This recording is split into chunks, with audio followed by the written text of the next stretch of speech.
स्वागत है आप सभी प्यारे स्टूडेंट का आपके अपने प्यारे से यूट्यूब चैनल MS12 इंस्टीट्यूट में।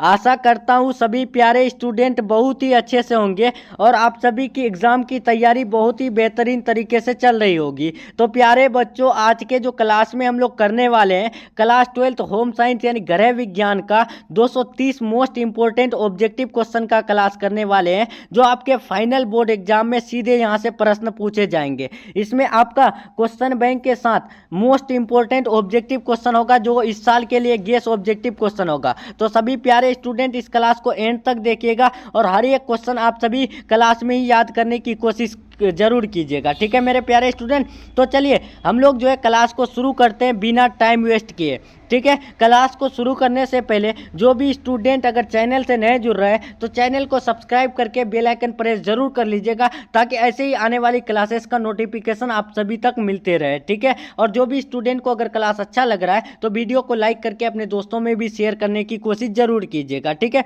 तो चलिए शुरू करते हैं। देखिए आपका पहला क्वेश्चन क्या पूछा गया है कि गले में कौन सी ग्रंथि पाई जाती है। सभी प्यारे स्टूडेंट आंसर देने की कोशिश कीजिएगा कमेंट बॉक्स में। आंसर देने से आपके माइंड में जो सेरी बनम रहता है उसमें जाके आपका ये क्वेश्चन जो है ऐड हो जाता है, ठीक है। तो अच्छे से आप लोग आंसर देने की कोशिश कीजिएगा। देखिए क्या है कि गले में कौन सी ग्रंथि पाई जाती है। ऑप्शन ए थायराइड ग्रंथि, ऑप्शन बी पीयूष ग्रंथि, ऑप्शन सी अधिवृक्क ग्रंथि, ऑप्शन डी थाइमस ग्रंथि। तो बताइए मेरे प्यारे स्टूडेंट, गले में कौन सी ग्रंथि पाई जाती है। तो बहुत बढ़िया, याद रखना है थायराइड ग्रंथि पाई जाती है। इसका right answer option number A होगा। नेक्स्ट चलते हैं हम लोग दूसरा नंबर चलते हैं। दूसरा नंबर क्या पूछा गया है, देखिए मेरे प्यारे स्टूडेंट, दूसरा नंबर जो पूछा गया है कि अंतःस्रावी ग्रंथियां होती है। देखिए जो अंतःस्रावी ग्रंथियां होती है वो क्या होती है, नलिका विहीन ग्रंथियां, वाहिनी ग्रंथियां। ऑप्शन सी है ए और बी दोनों, ऑप्शन डी है इनमें से कोई नहीं। इसका राइट आंसर क्या होगा मेरे प्यारे स्टूडेंट, तो आपको याद रखना है अंतःस्रावी ग्रंथियां होती है नलिका विहीन ग्रंथियां, ठीक है। इसका right answer option number A. Next चलते हैं हम लोग तीसरा नंबर चलते हैं। तीसरा नंबर आपके स्क्रीन में,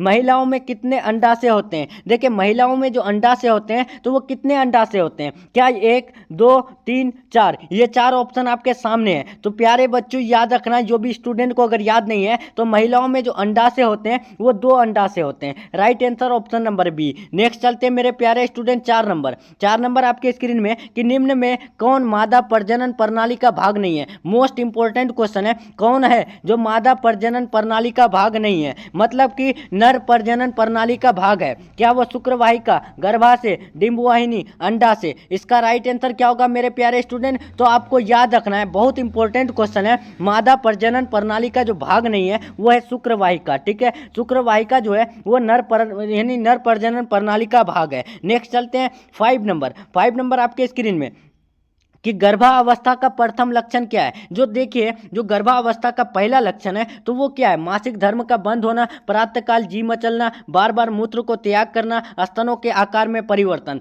तो प्यारे बच्चों याद रखना है, जो प्रेग्नेंट का जो पहला लक्षण होता है ना वो है क्या कि मेंस्ट्रुअल साइकिल उनका बंद हो जाना, ठीक है। Right answer option number A होगा। नेक्स्ट चलते हैं हम लोग 6 नंबर आपके स्क्रीन में, एक गर्भवती स्त्री के लिए कौन सा सर्वश्रेष्ठ व्यायाम है। मोस्ट इंपोर्टेंट क्वेश्चन है। देखिए कोई भी एक प्रेग्नेंट औरत है तो उसके लिए जो सर्वश्रेष्ठ एक्सरसाइज है तो वो क्या है, दौड़ना, कूदना, नाचना, टहलना। तो प्यारे बच्चों याद रखना है वो है टहलना। टहलना जो है एक प्रेग्नेंट औरत के लिए जो है ना एक सर्वश्रेष्ठ एक्सरसाइज है, ठीक है। इसका राइट आंसर डी होगा। नेक्स्ट चलते हैं 7 आपके स्क्रीन में कि प्रसव उपरांत देखभाल के अंतर्गत किसकी देखभाल की जाती है। देखिए प्रसव के उपरांत देखभाल के अंतर्गत जो आते हैं तो उनकी देखभाल जो करते हैं तो वो किसके, माँ और शिशु के, या फिर ए और बी दोनों, ऑप्शन डी है इनमें से कोई नहीं। तो प्यारे बच्चों याद रखना है उसमें माँ और शिशु दोनों के देखभाल की जाती है। राइट आंसर सी होगा। नेक्स्ट चलते हैं हम लोग 8 नंबर आपके स्क्रीन में क्या पूछा गया है कि मासिक धर्म चक्र साधारणतः कितने दिनों का होता है। देखिए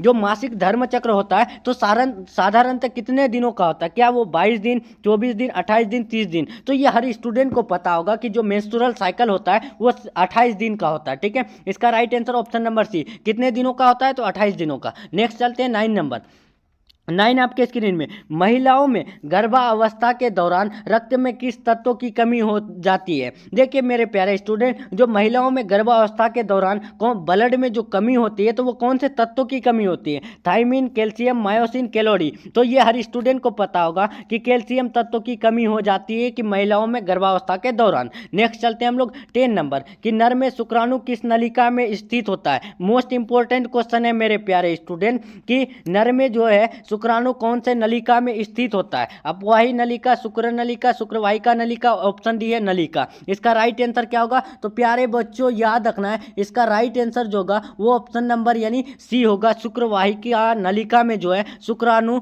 नलिका में उपस्थित रहता है, ठीक है। यानी नर में जो स्पर्म होता है ना, स्पर्म कहाँ स्थित रहता है, तो वो शुक्रवाहिका नलिका में स्थित रहता है, ठीक है। याद रखना है, बहुत इंपॉर्टेंट क्वेश्चन है। नेक्स्ट चलते हैं 11 नंबर। 11 आपके स्क्रीन में, निम्नलिखित में कौन मानव शरीर की सबसे बड़ी ग्रंथि है। इनमें से कौन है जो मानव शरीर की सबसे बड़ी ग्रंथि है, यकृत, थायराइड, वृषण, अंडाशय। इसका राइट आंसर क्या होगा मेरे प्यारे स्टूडेंट, तो आपको याद रखना है मानव शरीर की सबसे बड़ी ग्रंथि जो है ना वो यकृत होते हैं, ठीक है। इसका right answer option number A, या फिर लीवर भी दे सकते हैं मेरे प्यारे स्टूडेंट, लीवर को ही हम लोग यकृत बोलते हैं, ठीक है। तो ध्यान रखना है, ऐसे भी यानी हिंदी में भी लीवर देंगे तो आप लोग कंफ्यूजन नहीं होइएगा। Right answer A. नेक्स्ट चलते हैं 12 नंबर, हार्मोनल असंतुलन का सामान्य लक्षण है। देखिए हार्मोनल असंतुलन का जो सामान्य लक्षण है तो वो क्या है, पेट की चर्बी में वृद्धि, घबराहट, चिड़चिड़ाहट, अनिद्रा, इनमें से सभी। तो प्यारे बच्चों याद रखना है, इसका राइट आंसर होगा पेट की चर्बी में बढ़ोतरी, घबराहट, चिड़चिड़ाहट, अनिद्रा, ये तीनों होगा।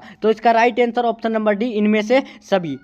नेक्स्ट चलते हैं हम लोग 13 नंबर। 13 आपके स्क्रीन में, बताइए सबसे ज़्यादा मोस्ट इंपॉर्टेंट क्वेश्चन है ये कि गर्भ में शिशु का विकास कितने दिनों में होता है। देखिए जो गर्भ में शिशु का विकास होता है तो वो कितने दिनों के अंदर होता है, 150, 280, 390, 460। तो प्यारे बच्चों आपको तो पता होगा कि गर्भ में शिशु का विकास 9 माह में होता है, ठीक है। कितना माह में, 9 माह में। लेकिन हमें जो यहाँ क्वेश्चन पूछा गया है कि कितने दिनों का होता है, तो दिन पूछे तो 9 माह को, तो एक माह में 30 दिन होता है, तो 9 × 30 करेंगे तो कितना आएगा मेरे प्यारे स्टूडेंट, 270 आएगा। लेकिन यहाँ ऑप्शन देखेंगे तो 270 कहीं पर नहीं है, लेकिन 280 है। तो प्यारे बच्चों आप लॉजिक लगा सकते हैं कि क्या किसी का गर्भ का विकास यानी 270 दिन यानी में हो जाता है, या फिर 5 दिन आगे पीछे होता है, ठीक है, या फिर 10 दिन आगे पीछे होता है, ठीक है। तो यहाँ से लॉजिक लगा सकते हैं। तो 270 दिन होता है तो कोई ज़रूरी थोड़ा है कि 270 दिन में ही बच्चों का विकास हो जाएगा,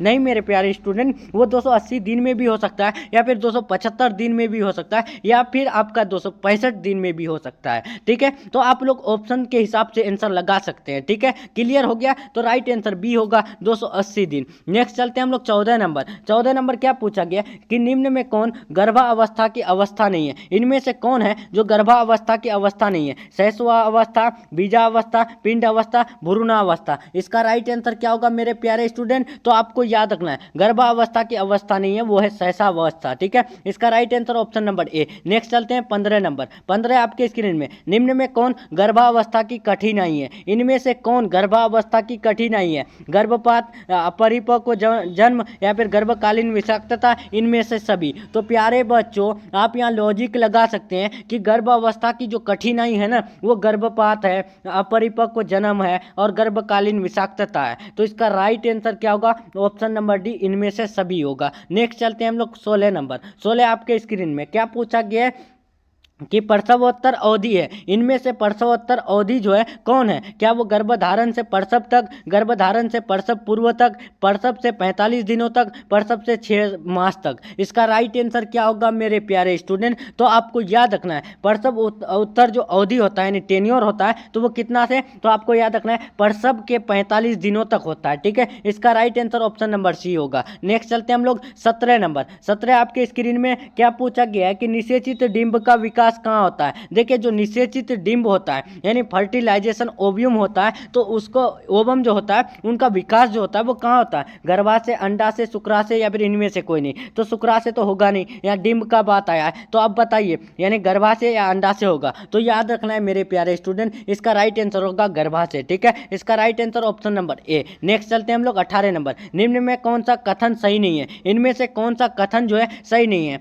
गर्भावस्था में पौष्टिक भोजन लेना चाहिए, ये तो बिल्कुल राइट है। गर्भावस्था के दौरान अधिक पानी पीना चाहिए, ये बिल्कुल राइट है। यानी कोई भी प्रेग्नेंट औरत है तो उनको जो है अधिक यानी पानी पीना चाहिए। उसके बाद भोजन जो है पौष्टिक लेना चाहिए। उसके बाद देखिए सी में जो दिया गया है कि शराब और नशीले पदार्थ का सेवन करना चाहिए। यहाँ आप लोग लॉजिक नहीं लगा सकते हैं कि कोई भी प्रेग्नेंट औरत है तो क्या वो गर्भावस्था के समय शराब और नशीले पदार्थ का सेवन करेगी? बताइए मेरे प्यारे स्टूडेंट। तो राइट आंसर क्या होगा इनमें से? सी नंबर जो है वो गलत है। नेक्स्ट चलते हैं हम लोग 19 नंबर। 19 आपके स्क्रीन में क्या पूछा गया है देखिए कि माँ का पहला दूध क्या कहलाता है। मोस्ट इंपॉर्टेंट क्वेश्चन है। देखिए कि माँ का जो पहला दूध कहलाता है वो क्या कहलाता है? Colostrum, protein, vitamin, calcium. तो प्यारे बच्चों याद रखना है, माँ का जो पहला दूध होता है वो कोलेस्ट्रम कहलाता है और कोलेस्ट्रम में जो उपस्थित रहता है वो IgA एंटीबॉडी उपस्थित रहता है। ठीक है, इसका राइट आंसर क्या होगा? ऑप्शन नंबर ए होगा। और ये भी क्वेश्चन जरूर याद रखेगा कि इसमें IgA एंटीबॉडी उपस्थित रहता है। ठीक है, नेक्स्ट चलते हैं हम प्यारे बच्चों 20 नंबर। निम्न में कौन मास्टर ग्रंथि है? इनमें से कौन है जो मास्टर ग्रंथि के नाम से जाने जाते हैं? क्या वो पिट्यूटरी ग्रंथि, एड्रिनल ग्रंथि, थायराइड ग्रंथि, यानी थायराइड ग्रंथि? इसका राइट आंसर क्या होगा मेरे प्यारे स्टूडेंट? तो आपको याद रखना है मास्टर ग्रंथि के नाम से जाने जाते हैं पिट्यूटरी ग्रंथि। ठीक है, राइट आंसर ए होगा। नेक्स्ट चलते हैं 21 नंबर। 21 आपके स्क्रीन में क्या पूछा गया है देखिए मेरे प्यारे स्टूडेंट कि निम्न में से किस हार्मोन के स्राव के कारण पुरुष में पुरुषत्व का गुण आता है? देखिए इनमें से कौन से हार्मोन के कारण पुरुष में जो है ना पुरुषत्व का गुण आ जाता है? Testosterone, oestrogen, progesterone, prolactin. तो प्यारे बच्चों याद रखना है वो टेस्टोस्टेरोन के स्राव के कारण पुरुष में पुरुषत्व का गुण आ जाता है। राइट आंसर ए होगा। बहुत इंपॉर्टेंट क्वेश्चन है, पूछा गया क्वेश्चन है। आज के क्लास को जो भी स्टूडेंट अगर एंड तक कर लेते हैं तो मैं गारंटी देता हूं कि उसका होम साइंस का टेंशन खत्म हो जाएगा। ठीक है, और जो भी स्टूडेंट की अगर सब्जेक्टिव की तैयारी बिल्कुल भी नहीं हुई है तो आप लोग हमसे कांटेक्ट करके यानी 100% लर्ने वाले सब्जेक्टिव आसान भाषा में प्राप्त कर सकते हैं। ठीक है, कॉन्टैक्ट नंबर है 7366865888। ठीक है, इस नंबर में कॉन्टैक्ट करके आप लोग जो है अपना PDF लेकर के अपना तैयारी को बेहतर कर सकते हैं और अपना जो है यानी जो पेरेंट्स होते हैं उनका नाम जो है रोशन कर सकते हैं रिजल्ट लाकर। ठीक है, बहुत ही जो है इंपॉर्टेंट सब्जेक्टिव दिया जा रहा है 100% लर्ने वाले। ठीक है, तो देखिए अब 22 नंबर। जन्म से ही शिशु में किस संवेग का प्रदर्शन होता है? देखिए मेरे प्यारे स्टूडेंट, जन्म से ही शिशु में जो है कौन से संवेग का प्रदर्शन होता है? प्यार का, भय का, क्रोध का, नापसंद का? इसका राइट आंसर क्या होगा मेरे प्यारे स्टूडेंट? तो आपको याद रखना है जन्म से ही शिशु में कौन से संवेग का प्रदर्शन होता है? तो आपको याद रखना है वो प्यार का। Right answer option number A. Next चलते हैं हम लोग 23 नंबर। 23 आपके स्क्रीन में क्या पूछा गया है कि एक दूध पिलाने वाली माता को पहले 6 महीने प्रतिदिन आहार में कितना अतिरिक्त प्रोटीन देना चाहिए? मोस्ट इंपॉर्टेंट क्वेश्चन है। यहाँ पर आप लोग लॉजिक लगाइएगा मेरे प्यारे स्टूडेंट कि एक दूध पिलाने वाली माता है, ठीक है, माँ है, उनको जो है हम लोग 6 महीने प्रतिदिन जो है यानी जो प्रोटीन देंगे तो वो कितना प्रतिशत जो है प्रोटीन देंगे? तो आपको याद रखना है उनको हम लोग 15 ग्राम प्रोटीन देंगे। ठीक है, 15 ग्राम यानी अतिरिक्त प्रोटीन देंगे, तब वो जो है माँ न दूध देंगे यानी अपने बच्चों को अच्छा पिलाएंगे। ठीक है, याद रखना है। Right answer option number B होगा। नेक्स्ट चलते हैं मेरे प्यारे स्टूडेंट 24 नंबर। 24 आपके स्क्रीन में माँ के स्तन से निकलने वाला पहला दूध क्या कहलाता है? ये भी क्वेश्चन आपको इससे पहले बताया कि माँ के स्तन से निकलने वाला जो पहला दूध होता है वो क्या कहलाता है मेरे प्यारे स्टूडेंट? तो वो कोलेस्ट्रम कहलाता है और कोलेस्ट्रम में उपस्थित रहता है एंटीबॉडी ए यानी IgA। नेक्स्ट चलते हैं हम लोग 25 नंबर। 25 आपके स्क्रीन में क्या पूछा गया है कि ज्ञानात्मक विकास की कितनी अवस्थाएं हैं? देखिए ज्ञानात्मक विकास की जो अवस्थाएं हैं वो कितनी अवस्थाएं मेरे प्यारे स्टूडेंट?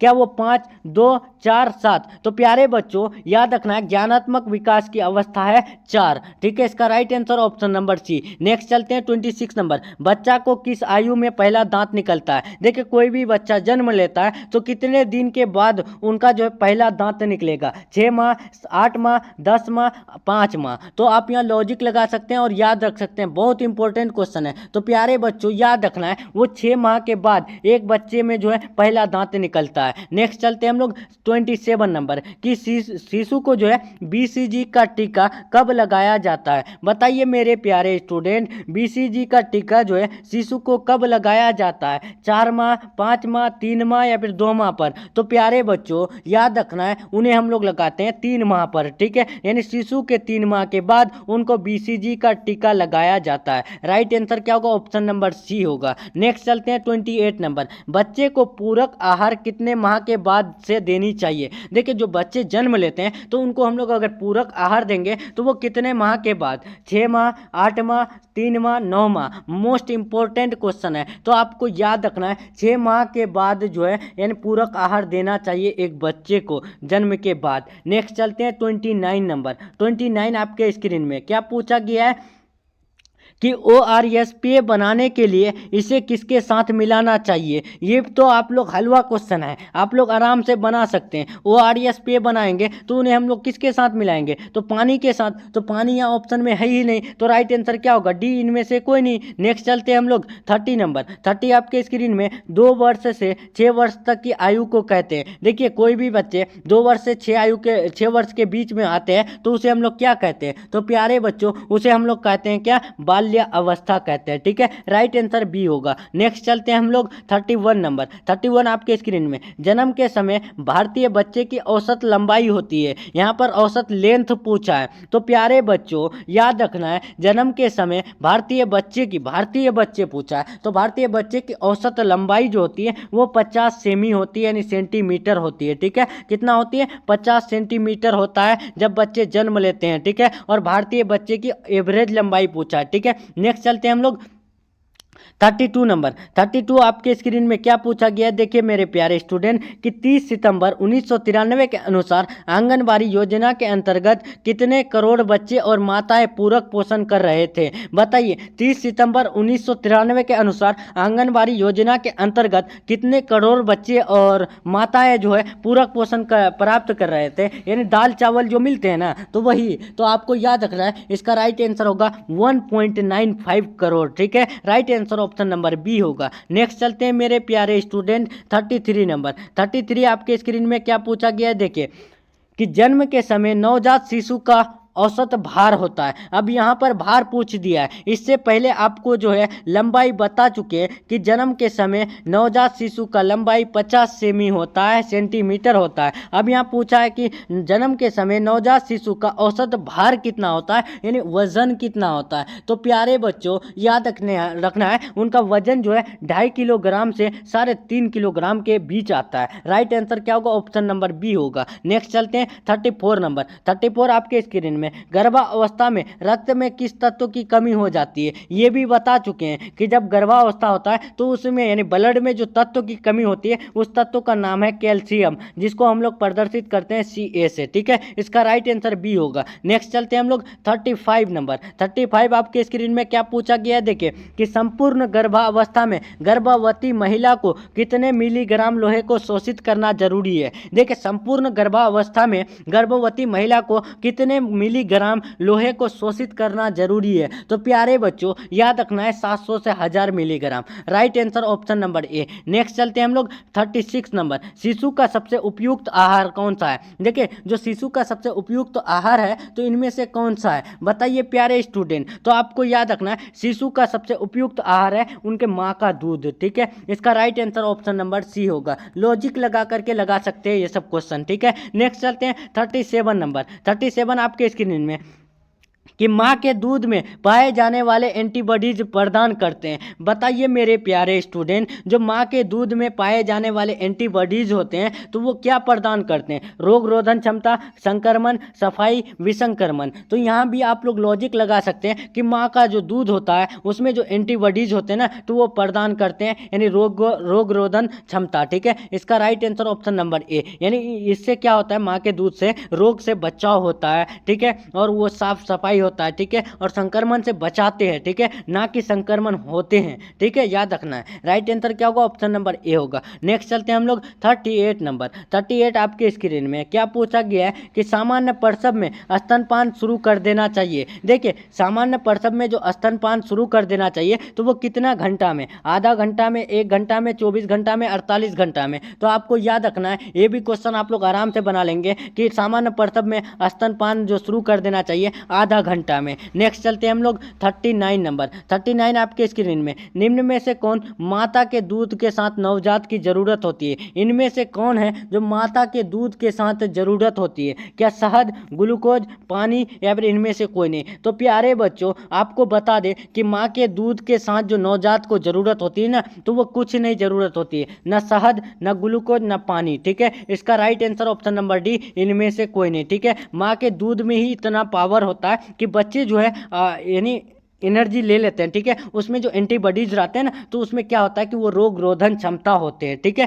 क्या होते हैं? वो रोग रोधन क्षमता होते हैं। तो शहद का क्या जरूरत पड़ेगा, ग्लूकोज का क्या जरूरत, पानी का क्या जरूरत, उसमें तो माँ का दूध का ही काफी है, ठीक है। तो राइट आंसर डी होगा। नेक्स्ट चलते हैं मेरे प्यारे स्टूडेंट 40 नंबर कि माता का दूध। देखिए, माता का जो दूध होता है तो वो क्या कि अपमिश्रित नहीं हो सकता है। यदि बच्चा को डायरिया है तब दिया जा सकता है, या फिर सिर्फ बच्चे के लिए संतोषप्रद होता है, या फिर ऑप्शन डी हमेशा ताजा होता है। तो प्यारे बच्चों, ये भी आपको बता चुके हैं कि माता का दूध हमेशा ताजा होता है, ठीक है। राइट आंसर डी होगा। नेक्स्ट चलते हैं हम लोग 41 नंबर कि महिला प्रजनन तंत्र। देखिए, जो महिला प्रजनन तंत्र है तो वो क्या करता है? सेक्स हार्मोन उत्पन्न करता है, बच्चे को जन्म देता है, अंडा उत्पन्न करता है, इनमें से सभी। तो प्यारे बच्चों, याद रखना है, जो महिला प्रजनन तंत्र होता है वो सेक्स हार्मोन उत्पन्न करता है, बच्चे को जन्म देता है, अंडा उत्पन्न करता है। तो राइट आंसर इनमें से सभी होगा। इसको हम अपनी भाषा में बोलते हैं सरकारी ऑप्शन, ठीक है। राइट आंसर इनमें से सभी। नेक्स्ट चलते हैं हम लोग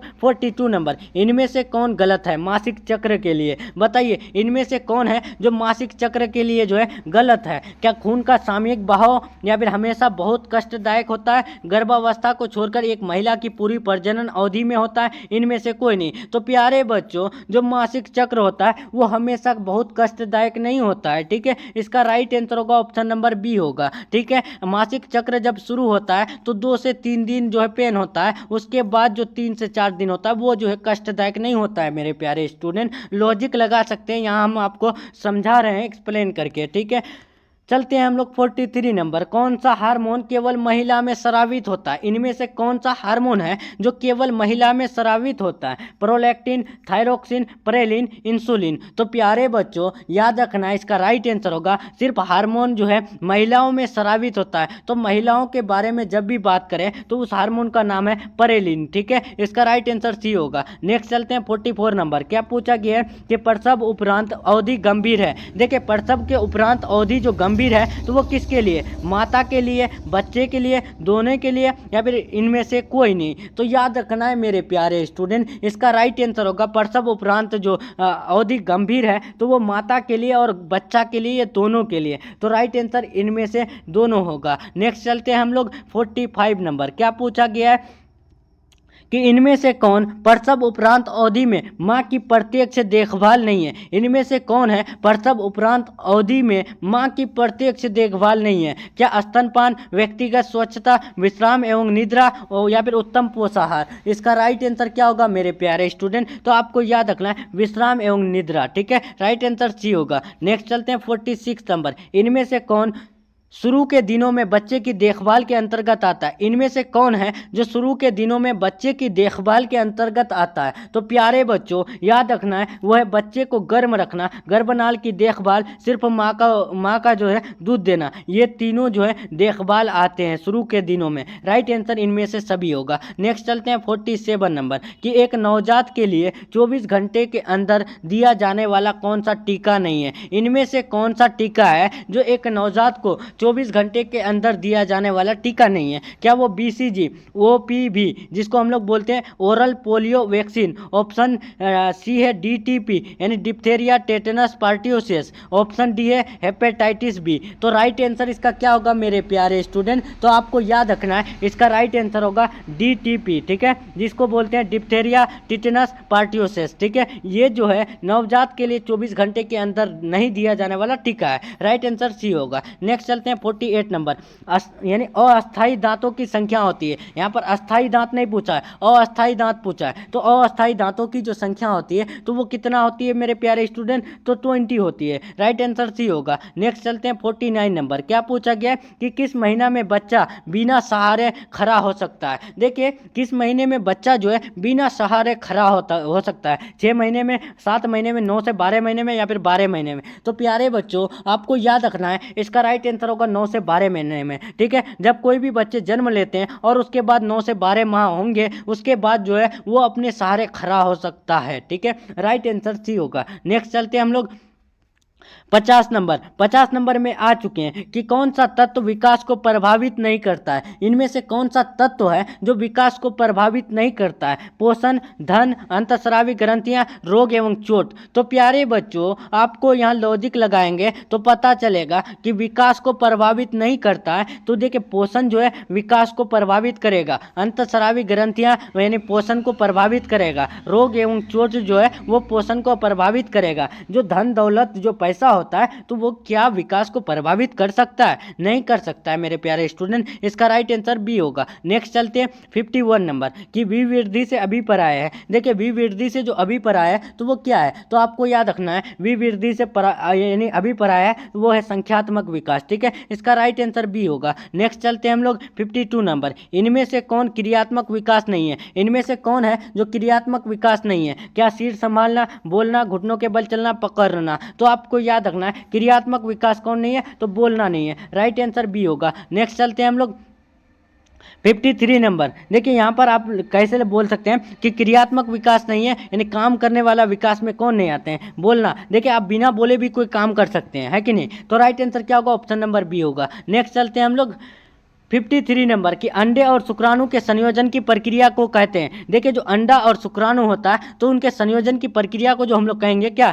निषेचन, प्रसव, भ्रूण या फिर इनमें से सभी। तो प्यारे बच्चों याद रखना है अंडे और शुक्राणु के निषेचन या संयोजन को जो कहते हैं हम लोग क्या कहते हैं? तो वो जो है निषेचन कहते हैं, इंग्लिश में कहते हैं फर्टिलाइजेशन। नेक्स्ट चलते हैं 54 नंबर। निम्न में से कौन सा गर्भावस्था परीक्षण है? इनमें से कौन है जो गर्भावस्था परीक्षण है? मूत्र की जांच, रक्त की जांच, वजन की जांच, इनमें से सभी। तो प्यारे बच्चों गर्भावस्था परीक्षण है यानी प्रेग्नेंट औरत का जो है प्रेगनेंसी जांच करेंगे यानी प्रेगनेंसी जांच करेंगे तो वो क्या मूत्र को लेके या फिर ब्लड को जांच करके या फिर वजन को जांच करके, इनमें से सभी। तो आप लॉजिक लगाएंगे कि जब भी हम लोग यानी प्रेगनेंसी चेक करते हैं तो हम लोग जो है उनका जो है मूत्र लेते हैं और मूत्र से हम लोग पता लगा सकते हैं कि क्या वो औरत जो है प्रेग्नेंट है या नहीं है, ठीक है। तो राइट आंसर ए होगा। नेक्स्ट चलते हैं हम लोग 55 नंबर, ठीक है। 55 आपकी स्क्रीन में क्या पूछा गया है कि थायराइड ग्रंथि से निकलने वाला हार्मोन कहलाता है। मोस्ट इंपॉर्टेंट क्वेश्चन है। जो थायराइड हार्मोन से जो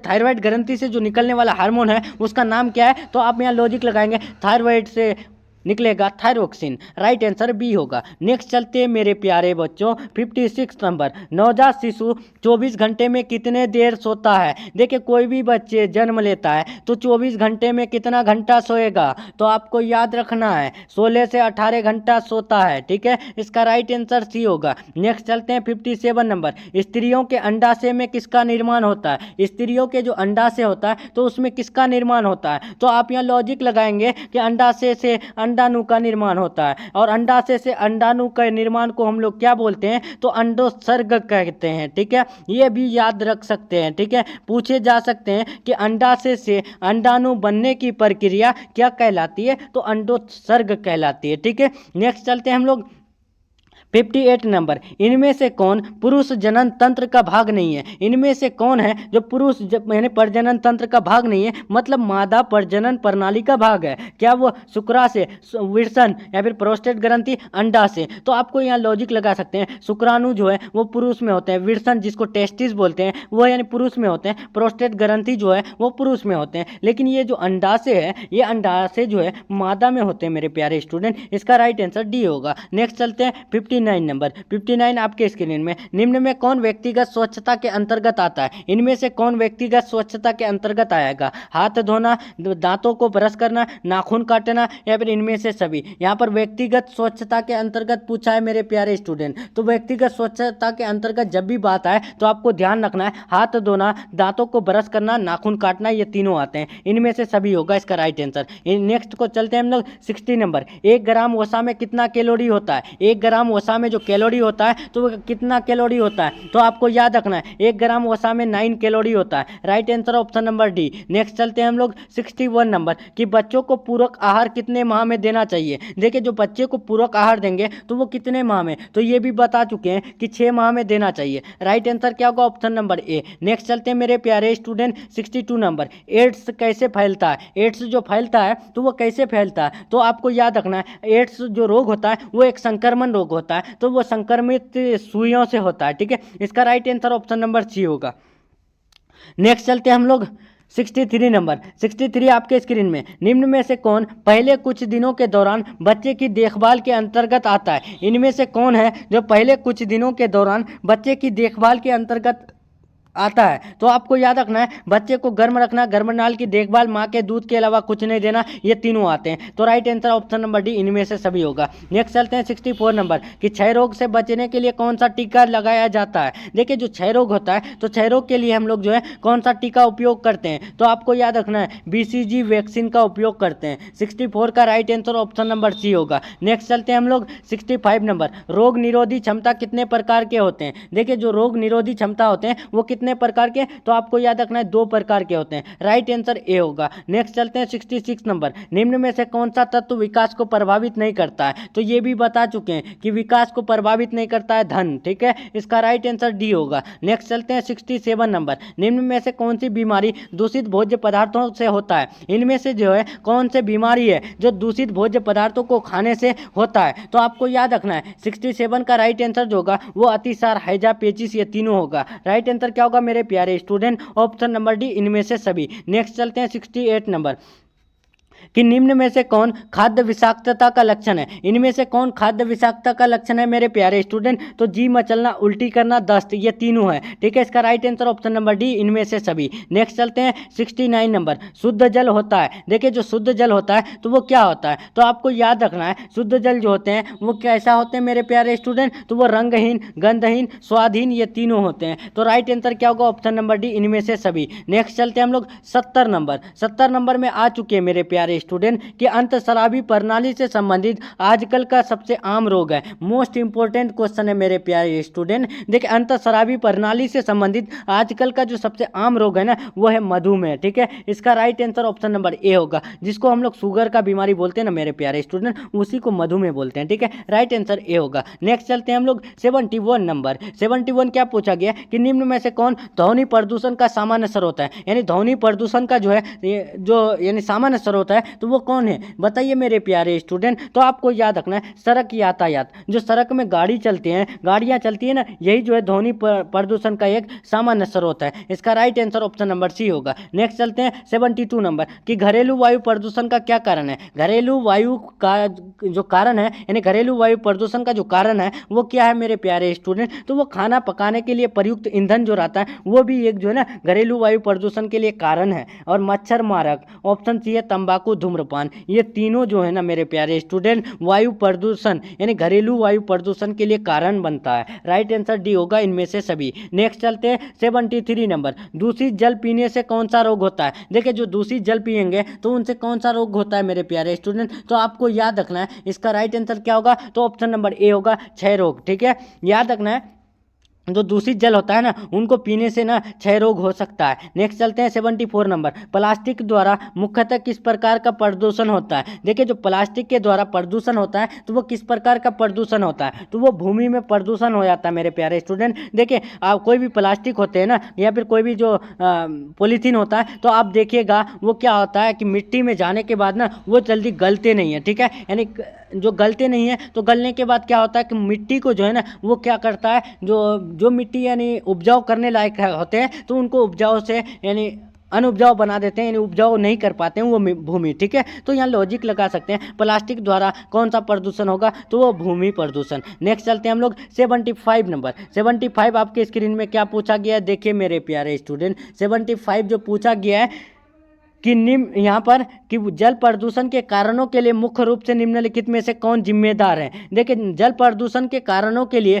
मुख्य रूप से इनमें से कौन जिम्मेदार है मेरे प्यारे स्टूडेंट। यहाँ पर ऑप्शन ए में होना चाहिए वन रोपण, ठीक है। ऑप्शन ए में वन रोपण है, ऑप्शन बी में तेल रिफाइनरी, ऑप्शन सी में है कारखाना, ऑप्शन डी में है बी और सी दोनों। तो प्यारे बच्चों याद रखना इसका राइट आंसर होगा तेल रिफाइनरी और यानी कागज कारखाना। ये तीनों जो है जल प्रदूषण के कारणों के लिए मुख्य रूप से जिम्मेदार है। इसका right answer option number B और सी दोनों होगा, मतलब इसका राइट आंसर डी होगा, बी और सी दोनों। नेक्स्ट चलते हैं हम लोग 76 नंबर। 76 आपके स्क्रीन में, कुकुर खांसी से बचाव के लिए कौन सा टीका लगाया जाता है। देखिए जो कुकुर खांसी होता है ना, यानी जो खुसखुस खांसी नहीं होता है, वो उसी में जो टीका लगाया जाता है, तो वो कौन सा टीका लगाया जाता है, तो आपको याद रखना है डीटीपी का टीका लगाया जाता है, ठीक है। इसका right answer option number B होगा, यानी डिप्थेरिया टेटनस पार्टियोसिस जिसको बोलते हैं, इसका राइट आंसर बी होगा। नेक्स्ट चलते हैं हम लोग 77 नंबर। 77 क्या पूछा गया है कि क्षय रोग फैलने का माध्यम है। देखिए मेरे प्यारे स्टूडेंट, जो क्षय रोग फैलने का जो कारण है तो वो क्या है, क्या वो दूषित वायु, प्रदूषण भोजन या फिर प्रदूषित मिट्टी, ऑप्शन डी है इनमें से सभी। तो ये भी क्वेश्चन आपको बता चुके हैं कि क्षय रोग फैलने का कारण है दूषित वायु, ठीक है। इसका right answer option number A होगा। नेक्स्ट चलते हैं 78 नंबर कि किसके द्वारा शरीर की सूक्ष्मतम इकाई की रचना होती है। इनमें से किसके द्वारा शरीर की सूक्ष्मतम इकाई होती है, क्या वो ऊर्जा, प्रोटीन, खनिज लवण या फिर ऑप्शन डी है यानी आयोडीन। तो आपको ये पता होगा कि शरीर की सबसे छोटी इकाई को हम लोग कोशिका कहते हैं, ठीक है। तो कोशिका की रचना जो होती है वो किससे, क्या ऊर्जा, प्रोटीन, खनिज लवण या फिर आयोडीन। तो आप यहाँ लॉजिक लगाएंगे तो आपको याद रखना है वो प्रोटीन के द्वारा, ठीक है। नेक्स्ट चलते हैं हम लोग 79 नंबर कि निम्न में कौन विशिष्ट बालकों का प्रकार नहीं है। इनमें से कौन है जो विशिष्ट बालकों का प्रकार नहीं है, तो वो आर्थिक अक्षमता, ठीक है। इसका राइट आंसर ए होगा। नेक्स्ट चलते हैं हम लोग 80 नंबर। क्या पूछा गया है कि कौन सा रोग वायु द्वारा नहीं फैलता है। इनमें से कौन सा रोग है जो वायु द्वारा नहीं फैलता है, तो आपको याद रखना है हैजा रोग, ठीक है। हैजा रोग वायु से नहीं फैलता है मेरे प्यारे स्टूडेंट। नेक्स्ट चलते हैं हम लोग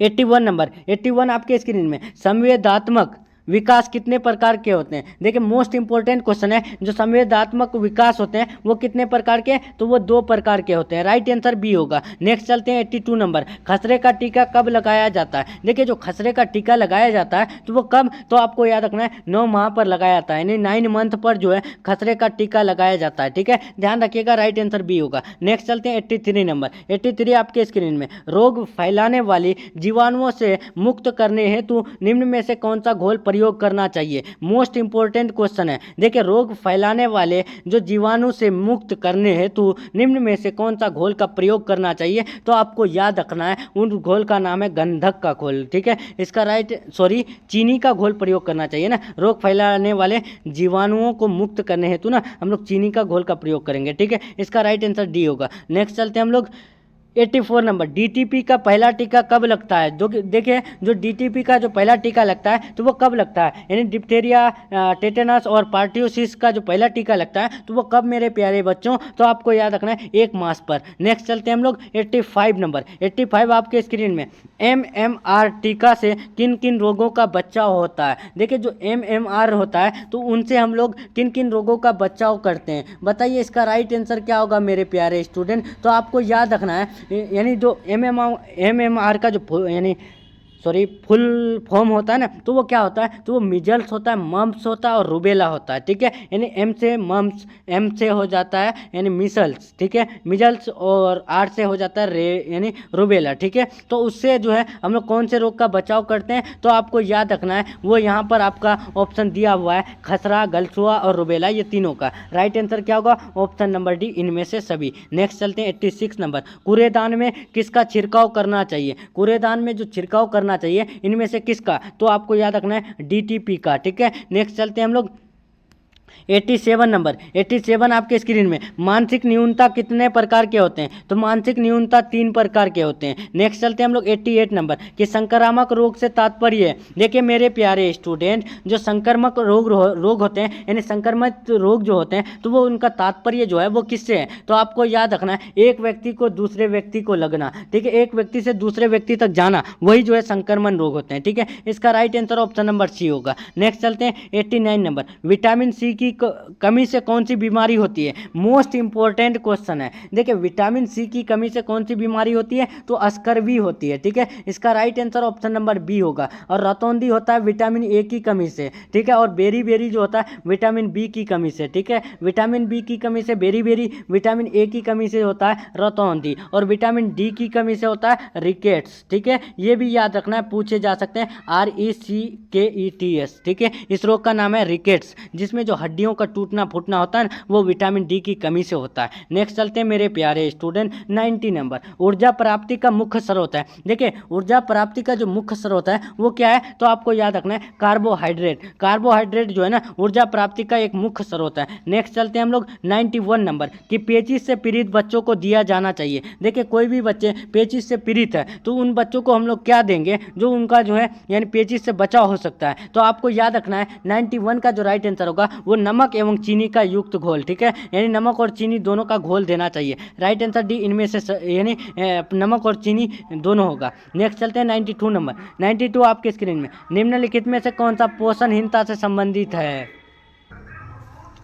देखिए प्यारे स्टूडेंट, क्वेश्चन जो है कि निम्नलिखित में कौन सा पोषणहीनता से संबंधित रोग है, तो पोषणहीनता से संबंधित रोग पूछा है तो आपको याद रखना है वो है कौन मेरे प्यारे स्टूडेंट, एनीमिया रोग। ठीक है, इसका राइट आंसर सी होगा। नेक्स्ट चलते हैं 93 नंबर, विकासात्मक मनोविज्ञान लाभदायक है। देखिए विकासात्मक मनोविज्ञान जो लाभदायक है तो वो किसके लिए, तो आपको याद रखना है बच्चों के लिए, अभिभावकों के लिए, शिक्षकों के लिए, ये तीनों के लिए, इनमें से सभी होगा इसका राइट आंसर। नेक्स्ट चलते हैं मेरे प्यारे स्टूडेंट 94 नंबर, संतुलित आहार ना ग्रहण करने से क्या प्रभाव पड़ता है। देखिए मेरे प्यारे स्टूडेंट, संतुलित आहार ना ग्रहण करने से क्या प्रभाव पड़ता है, 94 का राइट आंसर क्या होगा, तो आपको याद रखना है भार में कमी हो जाता है, शरीर प्रभाव की क्षीणता हो जाता है, कमजोरी हो जाता है। राइट आंसर इनमें से सभी होगा। नेक्स्ट चलते हैं हम लोग 95 नंबर कि रोग निरोधक क्षमता कितने प्रकार की होती है। देखिए जो रोग निरोधक क्षमता होते हैं तो वो कितने प्रकार के होते हैं, तो ये भी बता चुके हैं कि 2 प्रकार के होते हैं। नेक्स्ट चलते हैं 96 नंबर, बच्चों को किस रोग से बचाने के लिए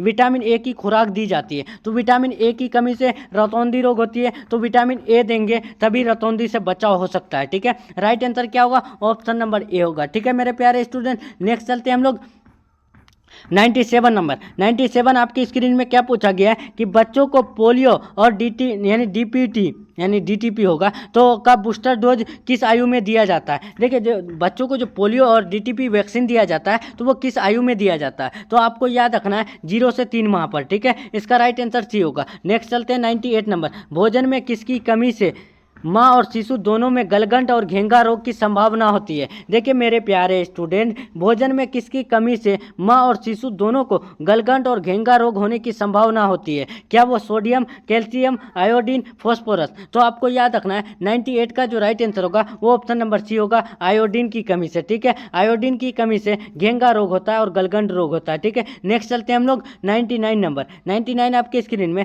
स्वच्छता के किस काम के लिए जल की अधिकतम आवश्यकता होती है। मोस्ट इंपोर्टेंट क्वेश्चन है। देखिए स्वच्छता के कौन से काम के लिए जल की अधिकतम आवश्यकता होती है, 99 का राइट आंसर क्या होगा मेरे प्यारे स्टूडेंट, तो आपको याद रखना है वो है कपड़ों की धुलाई। ठीक है, राइट आंसर बी होगा। नेक्स्ट चलते हैं हम लोग 100 नंबर। 100 नंबर में आ चुके हैं कि टाइफाइड एवं हैजा बीमारियां किसके प्रदूषण से होती है। देखिए मेरे प्यारे स्टूडेंट, टाइफाइड एवं हैजा बीमारी जो होते हैं वो किसके संदूषण से होती है, तो आपको याद रखना है 100 का जो राइट आंसर होगा वो ऑप्शन नंबर क्या होगा, जल और भोजन दोनों होगा। Right answer option number C, इनमें से दोनों। नेक्स्ट चलते हैं 101 नंबर। अभी तक जो भी स्टूडेंट अगर वीडियो को लाइक नहीं किए और अपने दोस्तों में शेयर नहीं किए तो प्लीज़ शेयर जरूर कर दें। देखिए आप 40 यहाँ 101 नंबर कि WHO का पूरा नाम है, तो WHO का फुल नाम जो होता है यानी फुल फॉर्म होता है वर्ल्ड हेल्थ ऑर्गेनाइजेशन। ठीक है, इसका right answer option number A होगा। नेक्स्ट चलते हैं 102 नंबर। स्त्री के प्रथम दुग्ध स्राव को कहते हैं, तो स्त्री के द्वारा पहला दूध देने वाले को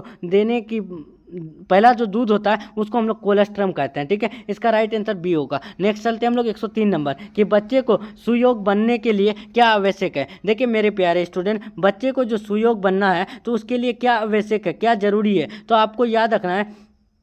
इसका राइट आंसर क्या होगा 103 का, तो आपको याद रखना उचित निर्देशन। नेक्स्ट चलते हैं हम लोग 104 नंबर। भारतीय शिशु की औसत जन्म ऊंचाई कितना होता है। अब जन्म ऊंचाई पूछा है तो ये भी बता चुके हैं कि औसत जन्म ऊंचाई पूछे, हाइट पूछे या लेंथ पूछे यानी लंबाई पूछे तो आपको याद रखना है 50 सेंटीमीटर। नेक्स्ट चलते हैं 105 नंबर। कौन सी रेखा ऊंचाई का भ्रम है। इनमें से कौन सी रेखा है जो ऊंचाई का भ्रम है, तो आपको याद रखना है मेरे प्यारे स्टूडेंट वो है खड़ी रेखा। ठीक है, इसका right answer option number A. Next चलते हैं हम लोग 106 नंबर कि शारीरिक विकास की सबसे महत्वपूर्ण अवस्था है। देखिए शारीरिक विकास की जो सबसे महत्वपूर्ण यानी अवस्था है ना वो बाल्यावस्था है। ठीक है, इसका राइट आंसर होगा ऑप्शन नंबर बी। नेक्स्ट चलते हैं 107 नंबर कि मानव की मूल आवश्यकता नहीं है। इनमें से कौन मानव की जो है मूल अवस्था नहीं है, तो आपको याद रखना है वो है मनोरंजन। ठीक है, इसका right answer option number A. Next चलते हैं 108 नंबर। 108 आपके स्क्रीन में खुशी, आत्मीयता और रूप पालन का प्रतीक है। इनमें से जो है खुशी, आत्मीयता और रूप पालन का जो प्रतीक है कौन है, पीला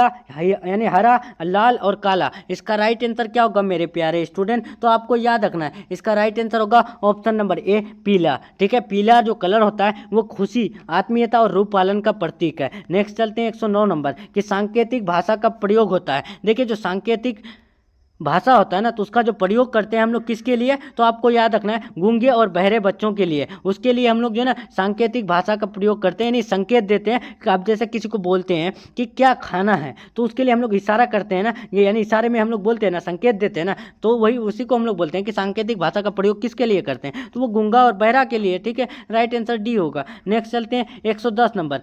देखिए 110 क्या पूछा गया कि बच्चों में असमर्थता हो सकती है। देखिए मेरे प्यारे स्टूडेंट, बच्चों में जो असमर्थता हो सकती है तो वो कब, क्या जन्म से पहले, जन्म के समय या फिर जन्म के बाद। ऑप्शन डी है इनमें से सभी, तो आपको याद रखना है जन्म के बाद में। ठीक है, इसका right answer option number C होगा। ठीक है, इसका राइट आंसर क्या होगा, यानी बच्चों में असमर्थता हो सकती है, सॉरी जन्म से पूर्व होगा। ठीक है, इसका right answer option number A होगा। नेक्स्ट चलते हैं 111 नंबर कि दुखद संवेद का उदाहरण है। दुखद संवेद का जो उदाहरण है वो क्या है मेरे प्यारे स्टूडेंट, तो वो जो है क्रोध है यानी गुस्सा है। दुखद संवेद का उदाहरण क्या होगा, गुस्सा ही होगा ना, एंग्री होगा ना। नेक्स्ट चलते हैं 112 नंबर। निम्न में शारीरिक न्यूनता कौन है, इनमें से कौन शारीरिक न्यूनता है, तो आपको याद रखना है श्रवण शक्ति। नेक्स्ट चलते हैं 113 नंबर। 113 आपके स्क्रीन में कि मानसिक न्यूनता कितने प्रकार की होती है। मानसिक न्यूनता जो होती है वो कितने प्रकार की, तो आपको याद रखना है 9 प्रकार की होती है, 9 प्रकार की, 9 टाइप्स ऑफ यानी मानसिक न्यूनता। नेक्स्ट चलते हैं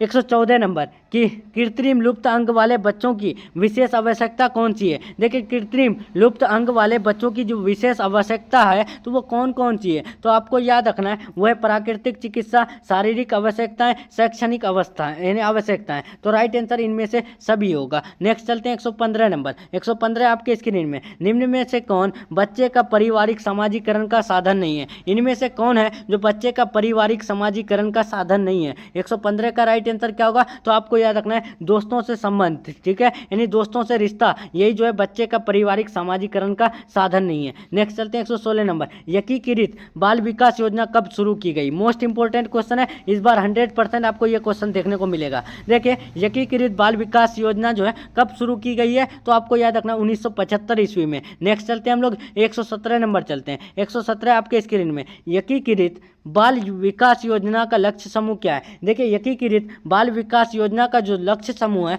तो वो क्या है मेरे प्यारे स्टूडेंट, तो वो 0 से 6 वर्ष की आयु के बच्चे और 15 से 40 वर्ष की आयु की महिलाएं और गर्भवती वो स्तनपान करने वाली सभी माताएं, ये तीनों होगा। इसका राइट आंसर इनमें से सभी। नेक्स्ट चलते हैं हम लोग 118 नंबर। शिशुओं तथा बालकों के लिए अतिरिक्त व्यवस्थाएं कौन सी है। देखिए मेरे प्यारे स्टूडेंट, शिशुओं और बालकों के लिए अतिरिक्त व्यवस्थाएं जो है वो कौन सी है, तो आपको याद रखना है बड़े भाई बहन से और संबंधियों पड़ोसियों से और क्रेच डे केयर केंद्र से, ठीक है। तो राइट आंसर इनमें से सभी होगा। नेक्स्ट चलते हैं 119 नंबर। 119 आपकी स्क्रीन में, कितने प्रतिशत स्कूली बच्चों में असमर्थताएं होती है, यानी कितने परसेंट स्कूली बच्चे हैं जिसमें जो असमर्थताएं होती है, तो आपको याद रखना 15% बच्चे, ठीक है। इसका right answer option number D हो यानी सी होगा। नेक्स्ट चलते हैं 120 नंबर। प्राकृतिक असमर्थता होती है, यानी प्राकृतिक असमर्थता होती है तो वो कब, तो वो जो है जन्म से ही होती है। नेक्स्ट चलते हैं हम लोग 121 नंबर। वह बालक जिसकी शारीरिक, मानसिक यानी भावात्मक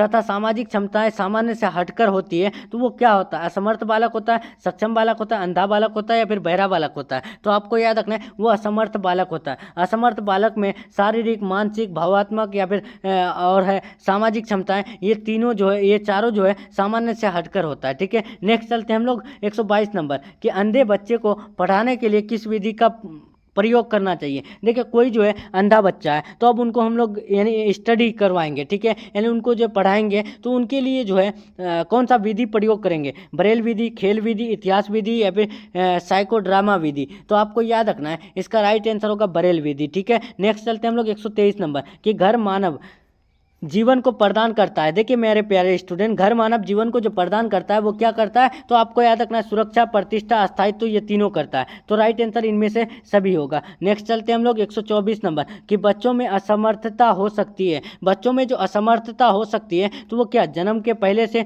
जन्म के समय से, जन्म के बाद से या फिर इनमें से सभी। तो ये भी क्वेश्चन आपको बता चुके हैं कि जन्म के समय से ही यानी बच्चों में असमर्थता हो सकती है। नेक्स्ट चलते हैं हम लोग 125 नंबर। सुखद संवेद का उदाहरण है। देखिए जो सुखद संवेद का उदाहरण है तो वो क्या है मेरे प्यारे स्टूडेंट, तो वो जो है यानी दुखद का होगा, दुखद का क्रोध, और सुखद संवेद पूछा है तो वो होगा क्या, और इसका राइट आंसर तो आपको याद रखना है सुखद संवेद का जो उदाहरण होगा वो ऑप्शन नंबर बी स्नेह होना चाहिए, ठीक है। यहाँ पर स्नेह है ही नहीं, यहाँ पर भय है और ईर्ष्या है और क्रोध है। तो यहाँ सुखद पूछा है तो प्यारे स्टूडेंट ये होगा स्नेह, ठीक है, जिसको हम लोग बोलते हैं क्या, प्यार, ठीक है। इसका राइट आंसर होगा स्नेह, ध्यान रखिएगा। नेक्स्ट चलते हैं हम लोग 126 नंबर। 126 आपके स्क्रीन में, वृद्धि एवं विकास को प्रभावित करने वाला कारक है। देखिए मेरे प्यारे स्टूडेंट, वृद्धि एवं विकास को प्रभावित करने वाला जो कारक है तो वो कौन है, तो वो पोषण, अंतःस्रावी ग्रंथियाँ और वातावरण, ये तीनों है। तो राइट आंसर इनमें से सभी होगा। लेकिन जो धन होते हैं, धन जो है वृद्धि एवं विकास को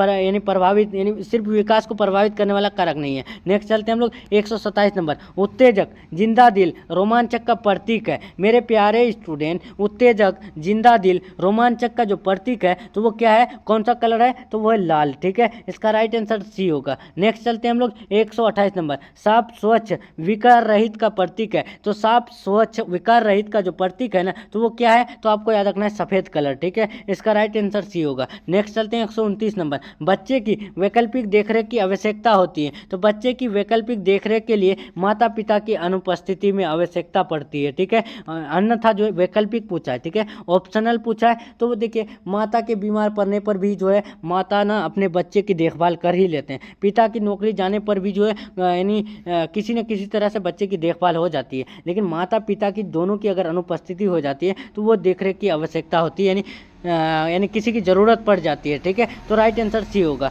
नेक्स्ट चलते हैं हम लोग 130 नंबर कि बच्चे के स्कूल का टिफ़िन होना चाहिए। देखिए मेरे प्यारे स्टूडेंट, जो बच्चे के स्कूल का टिफ़िन होना चाहिए तो वो कैसा होना चाहिए, तो आपको याद रखना है संतुलित, और जिससे बच्चे का स्कूल बैग पुस्तकें खराब ना हो और उसके बाद प्रतिदिन विभिन्नता लिए हुए हो, ठीक है। तो राइट आंसर ए, बी और सी तीनों होगा, मतलब इसका right answer option number D, इनमें से सभी होगा। नेक्स्ट चलते हैं 131 नंबर। वैकल्पिक देखरेख का अर्थ होता है। देखिए ये भी बता चुके हैं कि वैकल्पिक देखरेख का जो अर्थ होता है कि माता पिता की जो अनुपस्थिति में बच्चे की देखरेख को ही हम लोग वैकल्पिक देखरेख कहते हैं। राइट आंसर सी होगा। नेक्स्ट चलते हैं 132 नंबर। ICDS की स्थापना कब हुई। देखिए जो ICDS की स्थापना हुई तो वो कब हुई है, तो आपको याद रखना है इसका राइट आंसर होगा ऑप्शन नंबर ए, 1975 में। नेक्स्ट चलते हैं 133 नंबर। शिशु सदन को किस नाम से बुलाते हैं। देखिए मेरे प्यारे स्टूडेंट, जो शिशु सदन को बुलाते हैं तो वो किस नाम से, तो वो शिशु सदन के नाम से बुलाते हैं। राइट आंसर डी होगा। नेक्स्ट चलते हैं 134 नंबर। मोबाइल शिशु सदन घूमती है।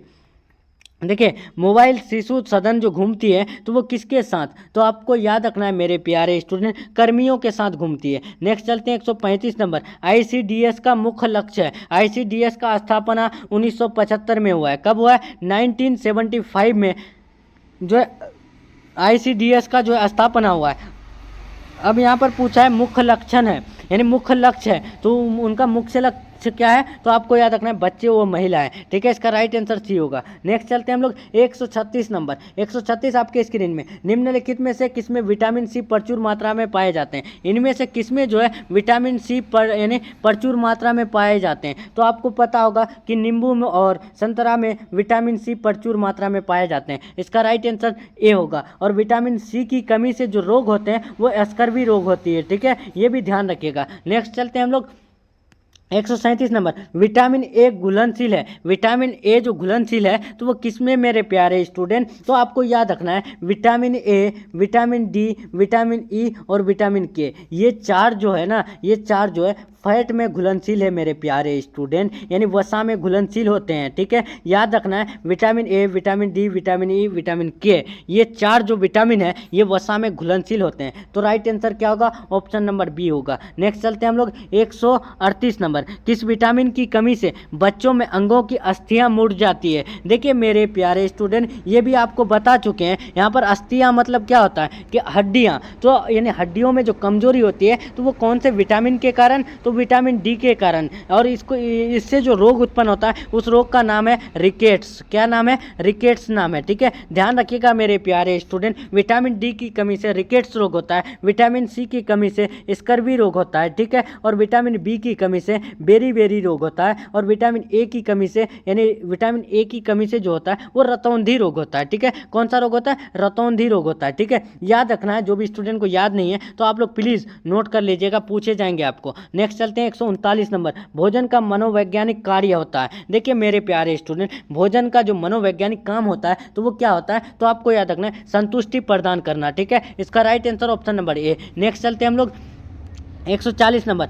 ऊर्जा देने वाले खाद्य पदार्थ क्या है, तो ये भी बता चुके हैं कि ऊर्जा देने वाले खाद्य पदार्थ है प्रोटीन और कार्बोहाइड्रेट, वसा, ये तीनों है। राइट आंसर इनमें से सभी होगा। नेक्स्ट चलते हैं हम लोग 141 नंबर। निम्न में से कौन पोषक तत्व है, इनमें से कौन पोषक तत्व है मेरे प्यारे स्टूडेंट, तो आपको याद रखना है कार्बोहाइड्रेट, प्रोटीन और विटामिन, ये तीनों जो है एक पोषक तत्व है, इनमें से सभी होगा। नेक्स्ट चलते हैं 142। सूर्य की रोशनी से कौन सा विटामिन मिलता है, तो ये भी बता चुके हैं कि जो सूर्य की रोशनी से विटामिन मिलता है वो विटामिन डी मिलता है, ठीक है। इसका राइट आंसर डी होगा, ध्यान रखना है। नेक्स्ट चलते हैं हम लोग 143 नंबर। 143 आपके स्क्रीन में। कार्बोहाइड्रेट का सबसे सरल रूप है। देखिए कार्बोहाइड्रेट का जो सबसे सरल रूप है तो वो क्या है, तो ये भी बता चुके हैं कि कार्बोहाइड्रेट का सबसे सरल रूप है वो है ग्लूकोज, ठीक है। इसका राइट आंसर बी होगा। नेक्स्ट चलते हैं, इनमें से कौन जो कुपोषण का कारण है, इनमें से कुपोषण का कारण पूछा है तो आपको याद रखना है निर्धनता, पौष्टिक भोजन की कमी, अज्ञानता, ये तीनों जो है क्या होते हैं, कुपोषण का कारण होते हैं। नेक्स्ट चलते हैं 145 नंबर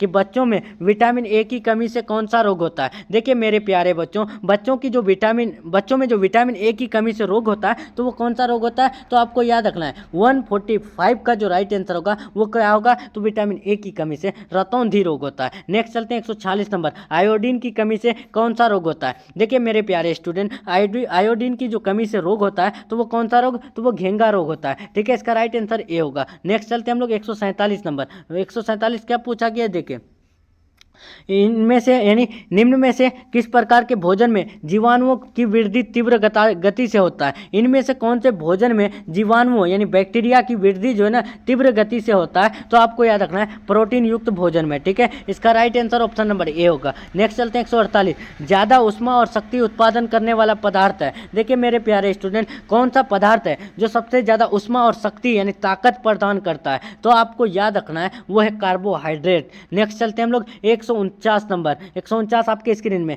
पोषण मानव जीवन की आवश्यकता है। देखिए मेरे प्यारे स्टूडेंट, पोषण मानव जीवन की जो आवश्यकता होती है, क्या प्राथमिक, द्वितीयक, तृतीयक, इनमें से कोई नहीं, तो आपको याद रखना है 149 का right answer option number A होगा, प्राथमिक। नेक्स्ट चलते हैं हम लोग 150 नंबर। वसा का स्रोत होता है। देखिए मेरे प्यारे बच्चों, याद रखना है जो वसा का स्रोत होता है ना, तो वो क्या होता है, वो घी होता है, ठीक है। घी एक वसा का स्रोत होता है, फैट का स्रोत होता है। नेक्स्ट चलते हैं 151 नंबर कि भोजन के पौष्टिक मूल्य में वृद्धि करने की विधि है। देखिए मेरे प्यारे स्टूडेंट, भोजन के जो पौष्टिक मूल्य में वृद्धि करने की जो विधि है वो क्या है, तो आपको याद रखना है खमीरीकरण। ठीक है, इसका right answer option number A होगा। नेक्स्ट चलते हैं 152 नंबर, किसके द्वारा शरीर की सूक्ष्मतम इकाई की रचना होती है। तो ये भी बता चुके हैं कि शरीर की सूक्ष्मतम इकाई की जो रचना होती है वो प्रोटीन के द्वारा होती है। नेक्स्ट चलते हैं 153 नंबर, कि प्रोटीन निम्न में से किस पदार्थ में पाया जाता है, यानी प्रोटीन निम्न पदार्थ में किस में पाया जाता है। तो देखिए प्रोटीन जो पाया जाता है तो वो जो है दाल में बहुत प्रोटीन पाया जाता है। ठीक है, इसका राइट आंसर डी होगा। तभी जो है आपको आंगनबाड़ी में दिए जाते हैं ज़्यादातर दाल। ठीक है, दाल और चावल, ताकि बच्चों को जो है मैंने प्रोटीन वाला आहार मिले, पौष्टिक आहार मिले। नेक्स्ट चलते हैं 154 नंबर, वसा निम्न में से किस में पाया जाता है। तो वसा जो पाए जाते हैं तो वो इनमें से किस में मेरे प्यारे स्टूडेंट, तो वो मक्खन में पाए जाते हैं। ठीक है, इसका right answer option number A होगा। मक्खन हुआ, घी हुआ, ये सब में क्या पाए जाते हैं, तो ये सब में वसा पाए जाते हैं। ठीक है, नेक्स्ट चलते हैं हम लोग 155 नंबर, विटामिन ए निम्न में से किस पदार्थ में पाया जाता है। तो विटामिन ए के बारे में जब भी बात करें ना तो आपको ध्यान रखना है विटामिन ए दूध में पाए जाते हैं। राइट आंसर सी होगा। नेक्स्ट चलते हैं हम लोग 156 नंबर, कार्बोहाइड्रेट निम्न पदार्थ में किस में पाया जाता है। तो कार्बोहाइड्रेट जो पाए जाते हैं वो कौन से पदार्थ में मेरे प्यारे स्टूडेंट, तो वो आलू में कार्बोहाइड्रेट पाए जाते हैं। ठीक है, इसका राइट आंसर डी होगा। और दूध में जो है विटामिन ए पाए जाते हैं। ठीक है, नेक्स्ट चलते हैं हम लोग 157 नंबर, कि विटामिन सी निम्न पदार्थ में किस में पाया जाता है। तो विटामिन सी जो पाए जाते हैं वो किस में मेरे प्यारे स्टूडेंट, तो आपको याद रखना है आंवला में। आंवला में हुआ, नींबू में हुआ, नींबू में सबसे ज़्यादा पाए जाते हैं विटामिन सी की प्रचुर मात्रा। ठीक है, और हुआ संतरा, ये सब में क्या पाए जाते हैं, तो ये सब में विटामिन सी बहुत अधिक मात्रा में पाए जाते हैं। नेक्स्ट चलते हैं हम लोग पोषक तत्व है, इनमें से पोषक तत्व कौन है, इनमें से पोषक तत्व पूछा है तो आपको याद रखना है कार्बोहाइड्रेट एक पोषक तत्व है। ठीक है, इसका राइट आंसर ए होगा। नेक्स्ट चलते हैं 159 नंबर, कि गर्भावस्था में रक्त में किस तत्व की कमी होती है। तो प्यारे बच्चों, गर्भावस्था में रक्त में जो कमी होती है तो वो कैल्शियम कमी की कमी होती है। ठीक है, तो यहाँ पर अब कैल्शियम नहीं दिया है तो आपको जाना है लौह तत्व में। ठीक है, इसका राइट आंसर बी होगा। नेक्स्ट चलते हैं हम लोग 160 नंबर, कि मैत्रीपूर्ण, हर्षित, शांति देने वाला प्रतीक होता है। तो देखिए मैत्रीपूर्ण, हर्षित और शांति देने वाला जो प्रतीक है तो वो क्या है दोस्तों, तो आपको याद रखना है वो है हरा रंग। ठीक है, यानी ग्रीन कलर। नेक्स्ट चलते हैं हम लोग 161 नंबर, निम्न में से कौन भोजन को पौष्टिक तत्वों से समृद्ध बनाने की विधि है। यानी भोजन को पौष्टिक तत्वों से समृद्ध बनाने की जो विधि है तो वो कौन है मेरे प्यारे स्टूडेंट, तो वो है मिश्रण। ठीक है, यानी जिसको बोलते हैं मिक्सचर। नेक्स्ट चलते हैं हम लोग 162 नंबर, गर्भावस्था में आवश्यकता बढ़ जाती है। देखिए मेरे प्यारे स्टूडेंट, गर्भावस्था में जो है किसकी जो है आवश्यकता बढ़ जाती है, तो वो लौह तत्व की। ठीक है, इसका राइट आंसर डी होगा। नेक्स्ट चलते हैं हम लोग 163 नंबर, 163 क्या पूछा गया है, कि एक दूध पिलाने वाली माता को पहले 6 महीने प्रतिदिन के लिए आहार में कितना अतिरिक्त प्रोटीन देना चाहिए। एक दूध पिलाने वाली जो माता है तो उसको पिछले 6 महीने में प्रतिदिन आहार में कितना प्रोटीन देना चाहिए, तो ये भी बताएं कि 15 ग्राम देना चाहिए। नेक्स्ट चलते हैं 164 नंबर, रेफ्रिजरेटर का जो प्रयोग होता है वो किस में, प्रशीतन में, किण्वन में, निर्जलीकरण में, इनमें से कोई नहीं। तो देखिए फ्रिज का जो प्रयोग करते हैं ना तो हम लोग जो है प्रशीतन में भी नहीं, किण्वन में भी नहीं, निर्जलीकरण में भी नहीं। तो राइट आंसर इनमें से कोई नहीं होगा। ठीक है, इसका राइट आंसर डी होगा। नेक्स्ट चलते हैं हम लोग 165, ज्यादा उष्मा और शक्ति प्रदान करने वाला पदार्थ है। देखिए मेरे प्यारे स्टूडेंट, ज्यादा उष्मा और शक्ति प्रदान करने वाला जो पदार्थ है तो वो क्या है, तो आपको याद रखना है वो है वसा,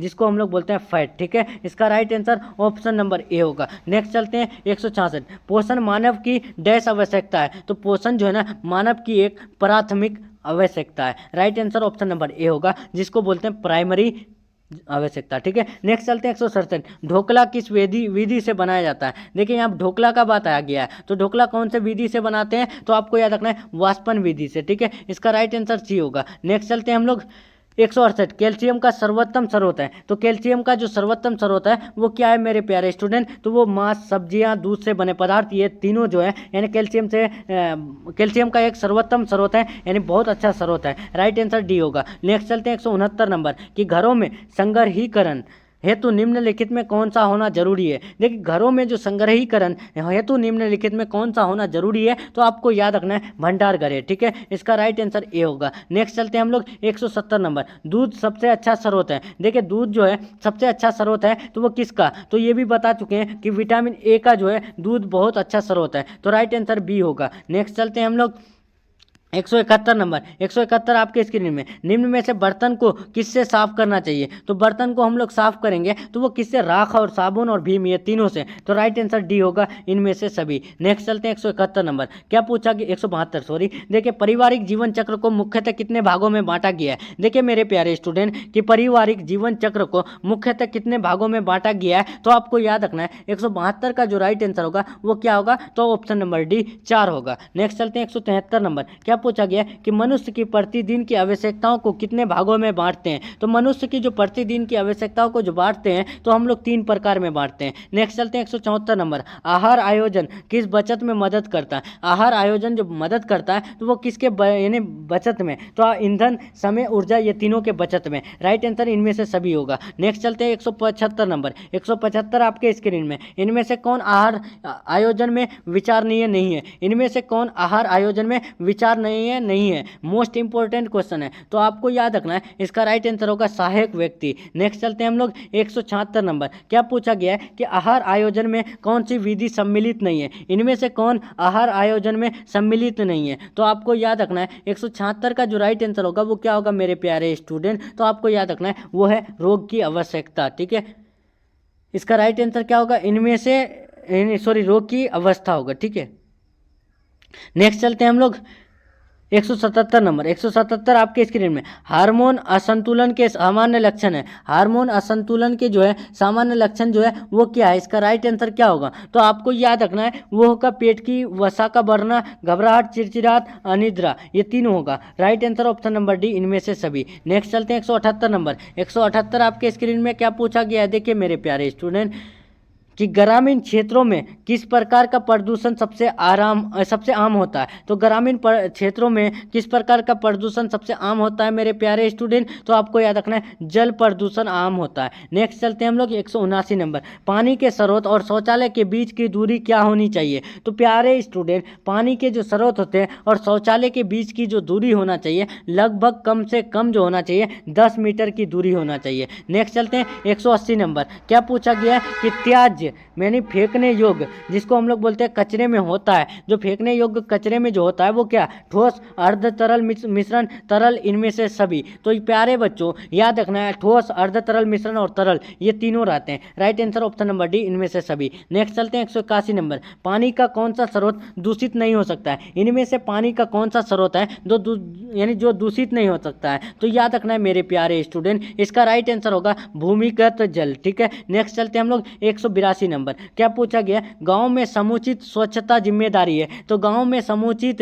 स्वच्छता जो जिम्मेदारी है वो गांव के लोगों की यानी स्वास्थ्य कर्मी की, ग्राम पंचायत की, ये तीनों की। राइट आंसर इनमें से सभी होगा। नेक्स्ट चलते हैं 183 नंबर कि रक्त में जल कितना % होता है? जो ब्लड होता है यानी खून जो होता है, खून में कितना % वाटर रहता है मेरे प्यारे स्टूडेंट?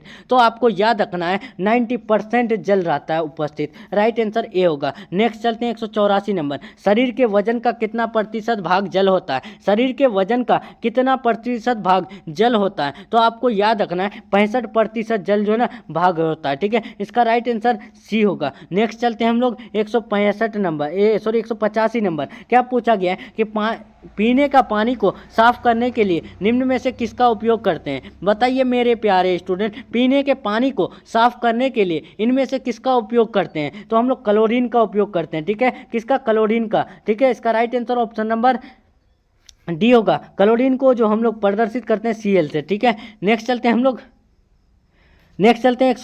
186 नंबर, 186 आपके स्क्रीन में, क्या पूछा गया? अशुद्ध पानी पीने से निम्न में से कौन सी बीमारी उत्पन्न होती है? देखिए जो खराब पानी होता है तो खराब पानी को पीने से कौन सी बीमारी आएगी? तो आपको याद रखना है इसका राइट आंसर इनमें से सभी होगा। हैजा, अतिसार, डायरिया, ये तीनों बीमारी हो सकती है। राइट आंसर डी होगा। नेक्स्ट चलते हैं हम लोग 187 नंबर, कितने % पानी की कमी से बच्चे की मृत्यु हो जाती है? बताइए कितने % बच्चे में यानी पानी की कमी होगी जिससे बच्चे की मौत हो सकती है? तो राइट आंसर ए होगा 20% पानी की कमी होने के कारण। नेक्स्ट चलते हैं 188, क्या पूछा गया? पाचन, अपशोषण, चयापचय में जल किस स्रोत में मदद करता है? बताइए मेरे प्यारे स्टूडेंट, याद रखना है वो लार ग्रंथियों से निकला जल, ऊपर से पिया गया जल और भोज्य पदार्थों से निकला गया जल, यही जो है पाचन, अपशोषण एवं चयापचय में जल का स्रोत में मदद करता है। राइट आंसर डी होगा। नेक्स्ट चलते हैं हम लोग नेक्स्ट चलते हैं 189 नंबर कि एक व्यक्ति के पानी की आवश्यकता निर्भर करती है। देखिए एक व्यक्ति के पानी की जो आवश्यकता निर्भर करती है तो वो किसमें,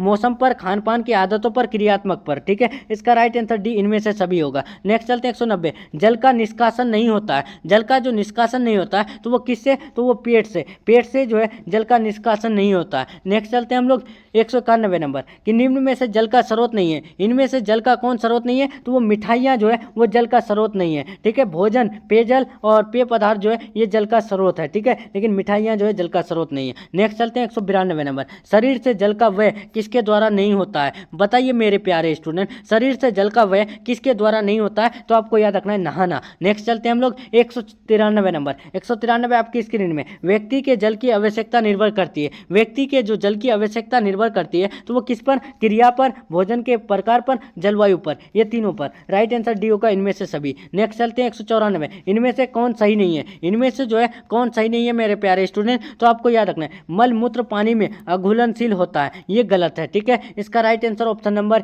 ए होगा, ठीक है। नेक्स्ट चलते हैं हम लोग, यानी मल मूत्र पानी में अघुलनशील होता है, ये गलत है ना मेरे प्यारे स्टूडेंट, घुलनशील होता है। नेक्स्ट चलते हैं हम लोग 195 नंबर, क्या पूछा गया, शरीर के उत्तकों का मूल आधार है। तो शरीर में उत्तकों का जो मूल आधार है ना वो है जल, यानी पानी है। नेक्स्ट चलते हैं हम लोग 196 नंबर, नमी की कमी होती है। देखिए नमी की जो कमी होती है वो किससे, रक्ताल्पता से या फिर रिहाइड्रेशन से, डिहाइड्रेशन से, या फिर इनमें से कोई नहीं। तो प्यारे बच्चों याद रखना है नमी की जो कमी होती है वो डिहाइड्रेशन से। इसका राइट आंसर सी होगा। नेक्स्ट चलते हैं 197 नंबर, निर्जलीकरण के कारण मरने वाले रोगी को पिलाकर बचाया जाता है। देखिए मेरे प्यारे स्टूडेंट, निर्जलीकरण के कारण मरने वाले रोगी को पिलाकर बचाया जा सकता है, तो वो क्या, तो आपको याद रखना है ORS, ठीक है। इसका right answer option number A, जब भी निर्जलीकरण होगा तो उससे रोगी को बचा सकते हैं मरने से, तो ORS पिलाकर। नेक्स्ट चलते हैं हम लोग 198 नंबर, नगरों में पानी प्राप्त करने का स्रोत है। नगरों में जो पानी प्राप्त करने का स्रोत है ना उसको हम लोग वाटर वर्क्स कहते हैं। क्या कहते हैं, वाटर वर्क्स, ठीक है। इसका राइट आंसर बी।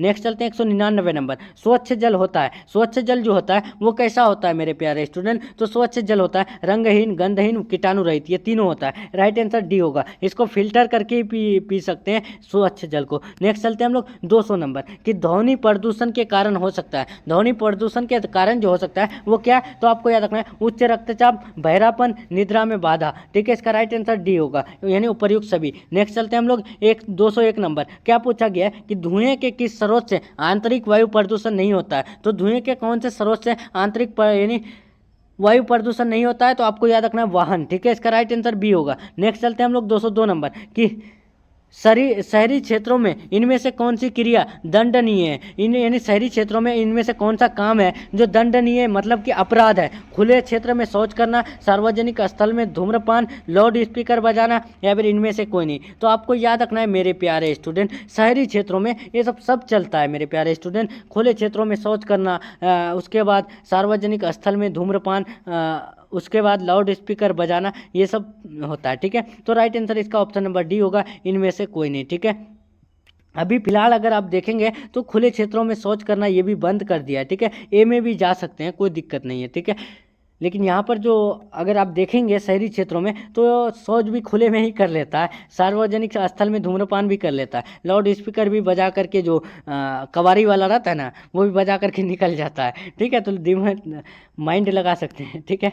203 नंबर चलते हैं। 203 आपके स्क्रीन में, भारत में स्वच्छ भारत अभियान किस मंत्रालय द्वारा प्रारंभ किया गया। बताइए 203 का राइट आंसर क्या होगा, तो आपको याद रखना है पेयजल एवं स्वच्छता मंत्रालय। नेक्स्ट चलते हैं 204 नंबर, भारत में विश्व शौचालय दिवस कब मनाया जाता है। तो विश्व शौचालय दिवस जो मनाया जाता है वो 19 नवंबर को मनाया जाता है। नेक्स्ट चलते हैं हम लोग 205 नंबर, जल के शुद्धिकरण का तरीका है। जब यानी जल का जो शुद्धिकरण करेंगे तो उसका तरीका क्या है, तो आपको याद रखना है छानना, क्लोरीन का उपयोग, जल यानी शुद्धिकरण यंत्र, ठीक है। इसका राइट आंसर डी होगा, इनमें से सभी। नेक्स्ट चलते हैं 206 नंबर। 206 आपके स्क्रीन में, ग्रामीण क्षेत्र में कौन भूमि प्रदूषण का कारण नहीं है। तो ग्रामीण क्षेत्रों में जो भूमि प्रदूषण का जो कारण नहीं है तो वो कौन नहीं है, तो आपको याद रखना है नालियों का पानी, ठीक है। इसका right answer option number A होगा। नेक्स्ट चलते हैं 207 नंबर, जल की संरचना होती है। जल की जो संरचना होती है तो वो क्या, तो वो ऑक्सीजन एवं हाइड्रोजन से जल की संरचना होती है। नेक्स्ट चलते हैं 208 नंबर, ध्वनि प्रदूषण से होता है। ध्वनि प्रदूषण से जो होता है वो क्या होता है, तो आपको याद रखना है यानी साउंड पोल्यूशन से जो होता है वो क्या होता है, तो आपको याद रखना है मेरे प्यारे स्टूडेंट। 208 का राइट आंसर होगा डी, सुनने की समस्या। नेक्स्ट चलते हैं हम लोग 209 नंबर। 209 आपके स्क्रीन में, निम्न में से कौन पर्यावरण प्रदूषण को नियंत्रित करने में सहायक नहीं है? इनमें से कौन है जो पर्यावरण प्रदूषण में नियंत्रित करने के सहायक नहीं है? सहायक है। तो इसका राइट आंसर क्या होगा, तो आपको याद रखना है इसका राइट आंसर फैक्ट्री के धुआं को नियंत्रित करना, सीएनजी गैस वाहनों का प्रयोग करना, ज़्यादा पेड़ लगाना। राइट आंसर डी होगा इनमें से सभी। नेक्स्ट चलते हैं 210 नंबर। 210 आपके स्क्रीन में, स्वच्छ भारत अभियान का क्या लाभ है? देखिए स्वच्छ भारत अभियान का जो लाभ है तो वो क्या है, स्वच्छता सुविधाओं को बढ़ावा और सफाई के प्रति लोगों को जागरूकता और ग्रामीण क्षेत्रों में जीवन स्तर में सुधार, ये तीनों आता है। राइट आंसर डी होगा इनमें से सभी। नेक्स्ट चलते हैं हम लोग 211 नंबर। 211 आपके स्क्रीन में, निम्न में से कौन सा गैस वायुमंडल को प्रदूषित करता है? इनमें से कौन सा गैस है जो वायुमंडल को प्रदूषित करता है? तो वो कार्बन मोनोऑक्साइड, जिसको CO से प्रदर्शित करते हैं। नेक्स्ट चलते हैं 212 नंबर। 212 आपके स्क्रीन में, गाँव में समुचित स्वच्छता किसकी जिम्मेदारी है? गांव में समुचित स्वच्छता जो जिम्मेदारी है वो किसकी जिम्मेदारी है? तो आपको याद रखना है गांव के लोगों की, ग्राम पंचायत की, स्वास्थ्य कर्मी की। राइट आंसर डी होगा इनमें से सभी। आज के क्लास का बहुत इंपॉर्टेंट क्वेश्चन है ये सब, ठीक है। इससे आपका बहुत सारा क्वेश्चन आपको फाइनल बोर्ड एग्जाम में देखने को मिलेगा। नेक्स्ट चलते हैं 213 नंबर कि स्वच्छ भारत अभियान भारत सरकार द्वारा किस तिथि को आरंभ किया गया है? देखिए स्वच्छ भारत अभियान जो है भारत सरकार द्वारा कौन से तिथि में शुरू किया गया है? तो आपको याद रखना है इसका राइट आंसर बी होगा, यानी 2 अक्टूबर यानी 2014 को जो है स्वच्छ भारत अभियान चलाया गया था, ठीक है। राइट आंसर बी होगा, ठीक है। तो चलिए अब हम लोग का यहाँ जो है क्लास इंड हो रहा है, ठीक है।